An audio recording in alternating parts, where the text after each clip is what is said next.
ශීඝ්‍රතාවත් වැඩි වෙන්න ඕන. මොකද ප්‍රවේගය වැඩි වීම ශීඝ්‍රතාවත් නියත වෙන්න ඕන. ඒ නිසා මෙතනදී සිදු කළ විස්ථාපනය ගන්නවා නම් මේ දෙක එකතු කරලා දෙකෙන් බෙදුවා. මොනිටරේ මේකයි.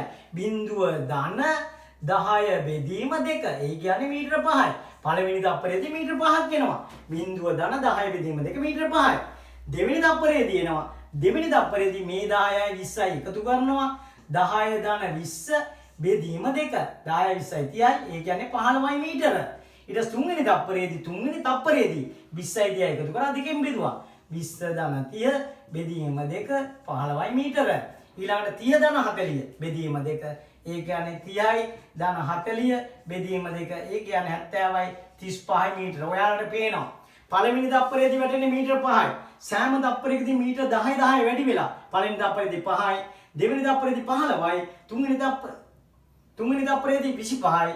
sorry 20යි එකතු කරලා දෙකෙන් බෙදුවා 25යි. 30යි 40 එකතු කරලා දෙකෙන් බෙදුවා 35යි. ඔන්න ඔය විදියට 10න් 10 වැඩි වෙනවා. පළවෙනි තප්පරයේ 5යි. 5යි 15යි 25යි 35යි 45යි 55යි 75යි. එතකොට ওই විදියට තමයි එන්නේ. දැන් මේකට අනුව දැන් උත්තරේ ගත හැකි. දැන් ඔයාලට තියෙනවා මේකේ උත්තරේ එන්න ඕන. එතකොට අහන්නේ ප්‍රශ්නේ අහන්නේ තප්පර 4කට පස්සේ එම වස්තුවේ වේගය සහ 4 වෙනි තප්පරය තුල එම වස්තුව ගමන් කළ දුර. එතකොට වේගය වෙන්නේ 4 වෙනි තප්පරයේදී 9.8 වැඩි කිරීම 4. 9.8 වැඩි කිරීම 4. එතකොට සිදු කළ විස්ථාපනය වෙන්නේ භාගයයි 9.8 වැඩි කිරීම 4 වර්ගය ඍණ 3 වර්ගය 10 ආදේශ කරායින් පස්සේ එහෙනම් මෙතන ප්‍රවේගය එන්නේ 9.8 වැඩි කිරීම 4. දැන් මම මේකට අනුව 10 වැඩි කිරීම 4 පොදුවේ ගත්තේ. එතකොට 4 වෙනි තප්පරයේදී ප්‍රවේගය B4. ඊළඟට ඒකෙදි සිදු කළ විස්ථාපනය S4 ඍණ S3. ඒකෙන් එනවා භාගය වැඩි කිරීම 9.8 වැඩි කිරීම 4 වර්ගය ඍණ 3 වර්ගය. මේක හැබැයි දීලා නැහැ.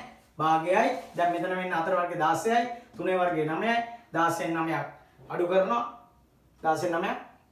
එතකොට මේක 5යි 35යි මීටර කියලා එන්නේ. එහෙනම් අපේ මේක තමයි මෙතන ඇවිල්ලා තියෙන්නේ. එතකොට 10 ගත්තාම 35 මීටර. ඉතින් ඕක තමයි ක්‍රියාවලිය. ඉතින් මේක දීලා තියෙන්නේ මේ නිවැරදි පිළිතුරක් දීලා නැහැ. ඒක නිසා අපිට ගන්න වෙන්නේ